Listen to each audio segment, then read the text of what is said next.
today's topic, as you can see, is data visualization. And this is pretty clearly a very timely topic because one of the ways that we're all keeping track of sort of what's happening with respect to this crisis is through data visualization. And sort of the most common sort of visualization we have is a map. So probably we've all had this experience of reading an article about the coronavirus and seeing one of these maps. So this is a map that's up to date, and you click on the red dot, and it or you roll over. So this is an interactive data visualization. I suppose some people might call it an infographic. Confirmed cases in the past 24 hours, deaths in the past 24 hours. It's very up to date, this particular visualization. And you can click on that link. The slides for this lecture are on Aula. And so you can, pause occasionally when appropriate to click on these links and follow these things up and go back to the lecture when you're ready.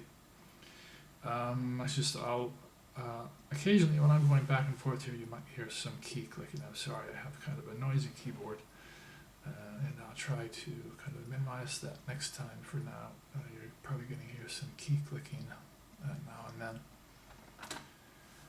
So we're all sort of in the middle of a situation where data visualization is quite important. This is one that is very simple but very telling. This is from a very long article with a large number of visualizations that talks about the importance of social distancing, and this is a map or a data visualization of the 1918 flu pandemic that compares Philadelphia to St. Louis and discusses the measures that were taken and not taken. So Philadelphia was rather casual in terms of enforcing social distancing. You can see they had a huge spike of deaths. And St. Louis, on the other hand, was very sort of aggressive in terms of the measures, social distancing measures they took, and had a much lower death rate. Possibly you could, these are not necessarily the only variables involved, but you can click this link on the bottom. There's a very convincing case made here for social distancing, which is why I'm talking to you now from my home rather than in a classroom in the university. So that's sort of the current situation we're living in and how relevant this is. But let's kind of zoom out and talk about something slightly less depressing.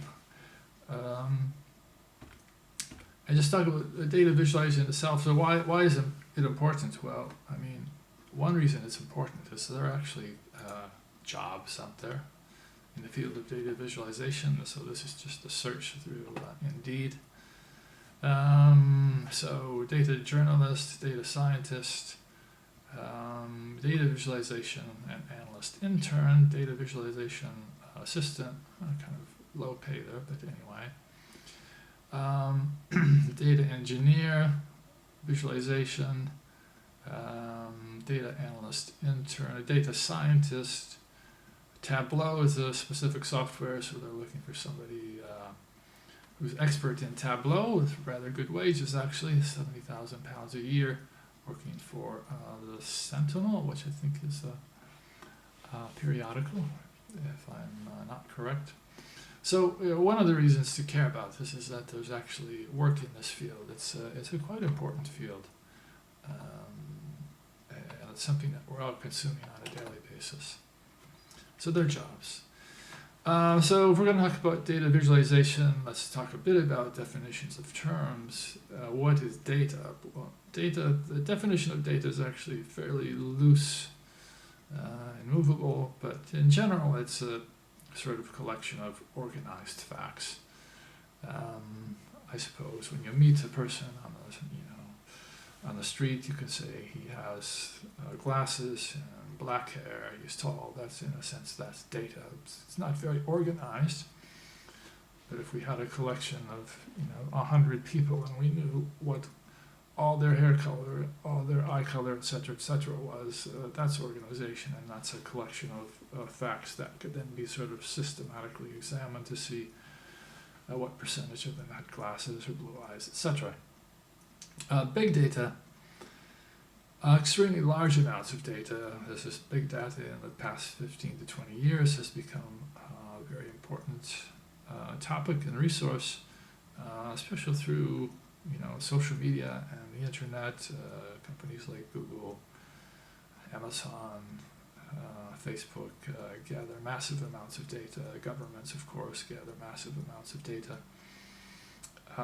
The value of big data is that it can be mined and analyzed because you have such a huge sample. There's a level of accuracy, I suppose. And also, big data is quite important to machine learning, which needs training on large data sets. Certainly, certain kinds of machine learning. We'll get to that in the future. Rich data, it says here, is what big data turns into after being subject to deeper qualitative analysis. Typically answers why questions. So what I'd actually like you to do now, and if we were in the classroom, I would show this on the screen, but you can pause and click on this link I have here on the slides and Aula, and watch this video. I think it's a really good video. I believe it's from PBS, produced a few years ago, about the art of data visualization. It's a really good introduction. So I'd actually like you to pause now and just watch that about 7-minute video, and then we'll come back here.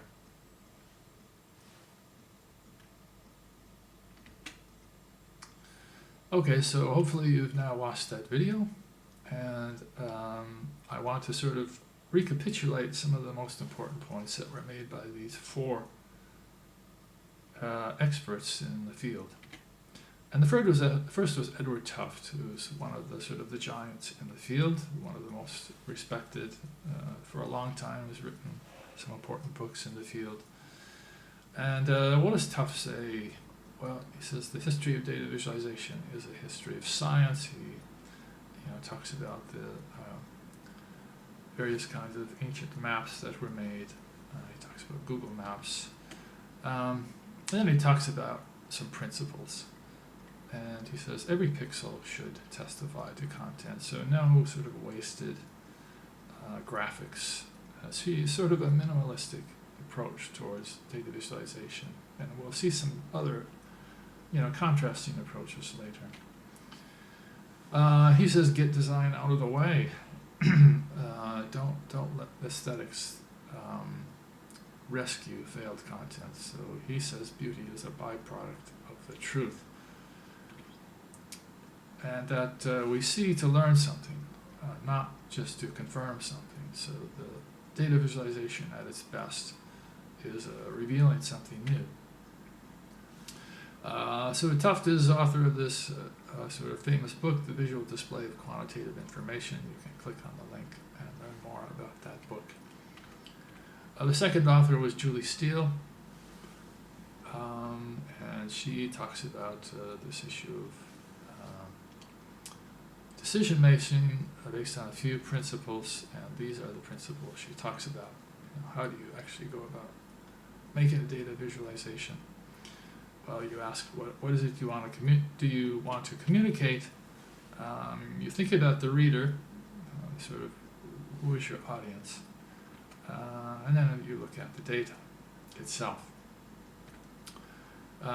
She also talks about the importance of graphics, how wired we are, sort of hardwired to recognize things based on pattern recognition, and that this is sort of one of the foundational underpinnings of why data visualization works and why it's so important. And she also talks about the emotional dimension of aesthetics. I think that's a quite important point. The aesthetics are actually a key and one of the things that sort of come in the refinement stage. And so she also talks about how the visual formats can be a very good way to get people to engage. Josh Smith, the third author, says data is the clue, and that the end is the truth. And he talks about the importance of story, and that's something I'm going to talk about a bit later. Story is really an important element of data visualization. That should be good news to you because you've already had some experience working with storytelling. And it communicates complex things in a way that people can understand. He advocates digging deeply into the data, and if you do that, if you actually spend time with the data, a narrative will actually emerge. He also talked about this idea of the hero of the piece, that there's kind of one central thing, and that sort of everything else is revolving around that. And finally, sort of similar to what Julie Steele said, it communicates in an instant what would have taken hours to find. And the fourth author, data are often measurements of human systems, and this is one of the things that relates to big data. Systems are extremely complex, and sort of honing in on a few dimensions, selecting just the right dimensions of those systems can be very helpful in understanding them. He also talks about the emergent properties. Another of the presenters talked about this idea of emergence. And sort of similar to what Tuft said, it's about revelation. We need to learn something, and to see something that we haven't seen previously. He talks about the notion of interpretation, that there's not necessarily that you're leading people completely into a particular viewpoint. And he stressed actually that part of working with this is not knowing. It gives people some space to make up their own minds. So let's look at a few examples. City flows, this is one of my favorites, and again, you can click all these links yourself on the slides, but I'll just go to them briefly now. And this was a project actually that I think they used processing in their prototyping, at least of this, if not the implementation. And this is a visualization where the aesthetics are really almost as important as the data. This is a visualization that deals with the flow of bicycles through 3 large cities, one of which is London.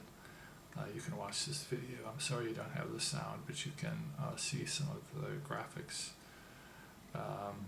here where we see bicycles traveling through the various parts of London. Obvious, this is not sort of real time. The bicycles don't actually move that fast through the city. So it's a kind of stylized representation. The next example, A Day in the Life of Americans. This is one that people always seem to enjoy a lot.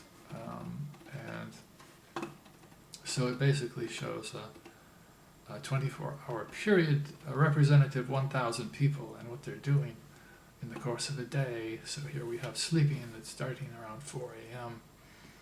We have work, shopping, leisure, religion, sports, and traveling. Of course, since it's 4 a.m., most people are sleeping, but if we accelerate this, in fact, why don't we go to fast, and we can sort of see what happens as people start to wake up, moving to leisure, some of them, some to work. The colors change depending on which place they're going to. So this is a very nice way of showing information through animation and color. This is another relevant one, the impact of vaccines. And this is a very simple sort of heat chart or a heat map showing how when vaccines were introduced, so you can see here around 1963 a vaccine was introduced for measles, and everything went cool because measles more or less sort of disappeared. This is a United States heat map, so measles, just declined massively, and it was only in recent years actually where there were a few outbreaks of measles in the United States again. But this is a very compelling way of showing the effectiveness of vaccines, and you can check this out for the variety of diseases they discuss. There's hepatitis, mumps, etc. Listen to Wikipedia. This is a visualization and sonification. You won't hear the sound, but you can check it out. It's actually quite lovely.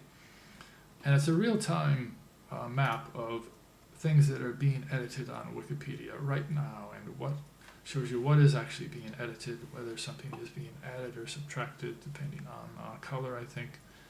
I suppose the size of the circle relates to the amount that's being edited. And the sound, as I said, is really nice, and there are different sounds for different kinds of activities. Emotions recognized in vocal bursts. I'll let you check that out on your own. It's actually quite amusing, and it's something you really need to explore with the sound. So data visualization is storytelling. So there's the question, is what makes a story? Probably you've done some thinking about this when you took digital storytelling, or if you did. In a story, often some of the raw elements, and there are different ways to define it, but there's often a conflict. There are antagonists, protagonists. There's a sort of a dynamic curve. There's a crisis point. Maybe there's a resolution. But it's worth thinking about these things. Especially probably the notion of conflict and who are the characters in the conflict, which could be abstract things, not necessarily people, and when we're dealing with data. But if you can think of parameters like income level as a kind of protagonist, and what are the antagonists, which could be your location in the country or education level, whatever. And then you can examine how that contributes to something that unfolds over time. And often data visualization does involve showing a series of graphs evolving over time, or it shows actually time as one of the axes on a graph. Or maybe it's animated, maybe it has rollovers, it's interactive. These are ways of contributing to the unfolding of the story. So now I'm going to show you a series of slides from Adam Frost, who gave a talk a couple of years ago at Bath Spa. He's a professional data visualizer. It's kind of a mouthful, that word. And Adam used to work for The Guardian. He now has an independent company. And so I stole these slides from him. But he really focuses on this notion of story, and then he has these 4 steps of making a data visualization, which is data, story, chart, and design. And we'll talk a bit about how those work. So the first step is sort of gathering data, and I'll just talk about these first 2 columns in his graph. So with data, he says, is it credible? And then what do you do? If it's credible, you seek out interesting patterns and trends. Looking for trends is really a key part of this. The second stage is a story, and like one of the other speakers mentioned, what does your audience care about? Who are you aiming this towards? And when you know that, you can look for the story in the data that's going to resonate with your audience. So what's important to them? Obviously, the Guardian and newspapers recognize that at the moment, the coronavirus is the sort of most important thing to many and most people. And therefore there are in most periodicals these days lots of infographics around the virus. And many other things, of course. So the third step is to chart, which I'm not sure I like the word too much because it implies that you're going to make a chart, and a chart is kind of a very basic representation. And these days, data visualizations are very diverse and rich, as we'll see. But he says, which charts, we'll put that in quotation marks, will bring your story to life? So what is the best way to represent the story you're trying to tell? Is it a scatter plot? Is it a map? Is it just a series of columns?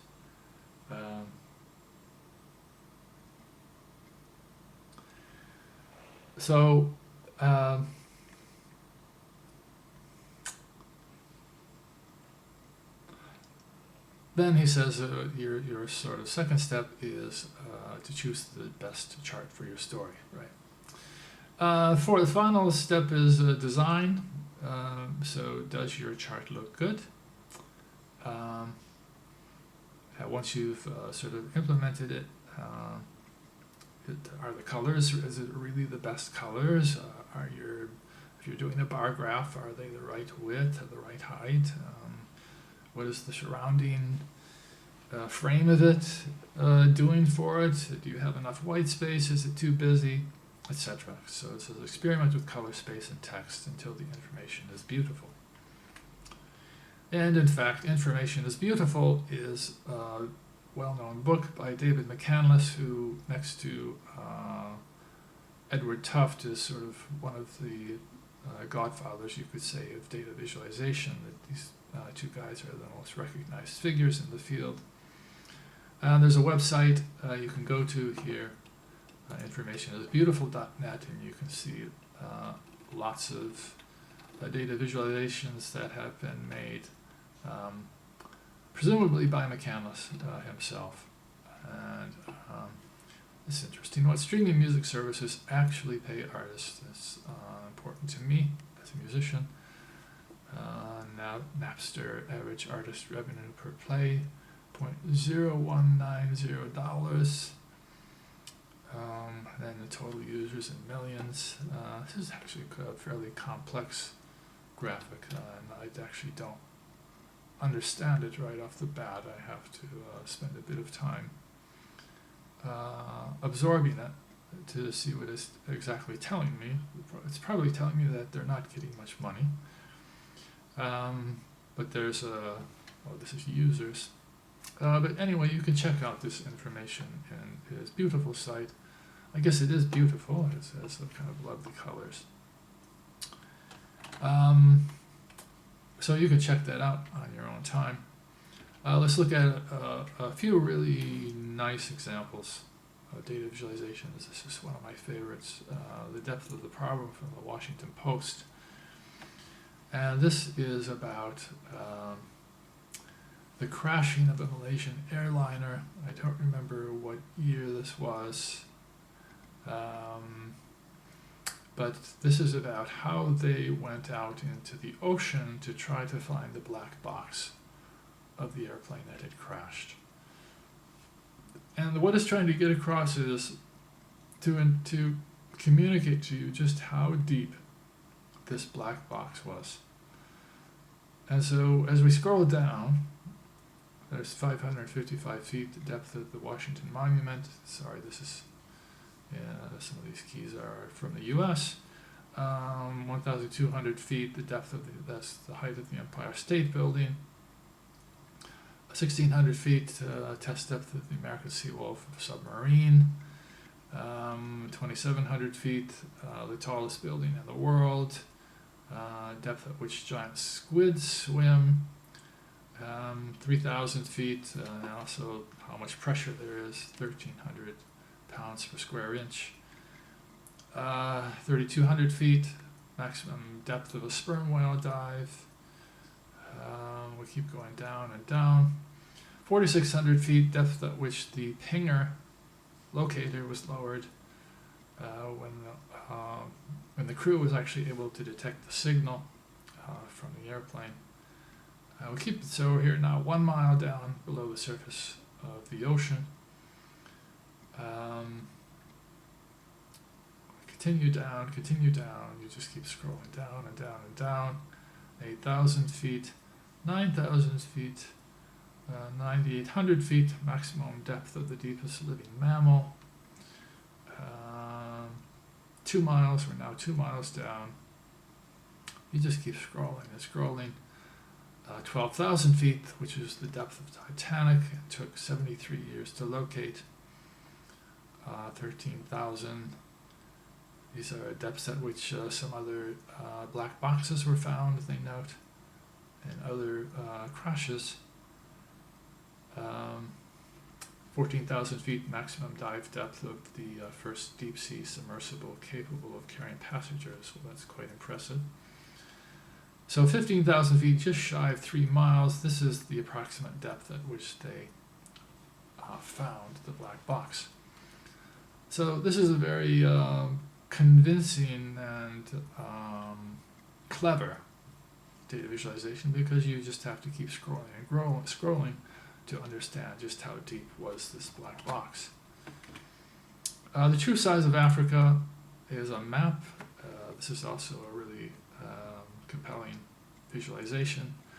Here we see the size of Africa outlined, and in it the relative sizes of other countries. There's the United States. Here's the UK, off about the size of Madagascar. All of China fits into the southern half of Africa in terms of land mass. There's India sort of taking up around a quarter. So you get the point. That's a really excellent way to get a point across in a very fast way. How far is Europe swinging to the right? You can look at this, but basically a series of maps. This was done, I think, around 2014. So it's maybe a bit outdated now, but just kind of showing which right-wing parties have come into power in various European countries, not the UK in this case. And then it drills down into the details. It has rollovers. Again, using rollovers is a very common way of expanding on the details. Let people know the basics, and then you let them sort of drill down into the details by using rollovers.